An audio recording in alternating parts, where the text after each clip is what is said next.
चिट्ठिया लिख के तोहका भेजे पढ़त आया बाल माँ। चिट्ठिया लिख के तोहका भेजे पढ़त आया बाल माँ। चिट्ठिया लिख के तोहका भेजे पढ़त आया बाल माँ। पढ़त आया बाल माँ, पढ़त आया बाल माँ। चिट्ठिया लिख के तोहका भेजे पढ़त आया बाल माँ। चिट्ठिया लिख के तोहका भेजे पढ़त आया बाल माँ।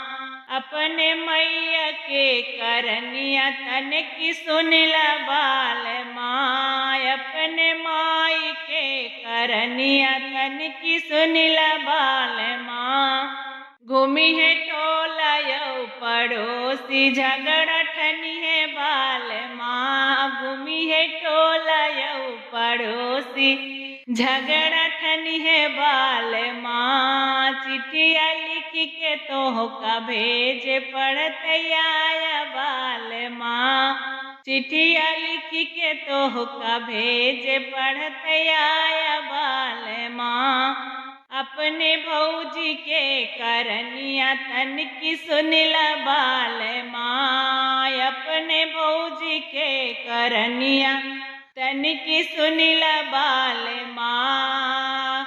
माँ वो तो खाई के मोटानी बोलिया बोली बाल माँ। वो तो खाई के मोटानी बोलिया बोली बाल माँ। चिट्ठिया लिख के तोहका भेजे पढ़त आया बाल माँ।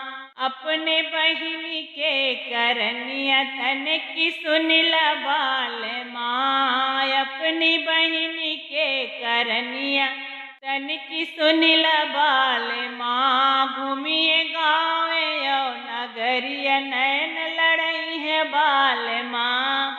घूमी है गाँव नगरिया नैन लड़ई है बाल माँ। चिट्ठिया लिख के तोहका भेजे पढ़त आया बाल माँ। चिट्ठिया लिख के तोहका भेजी पढ़त आया बाल माँ।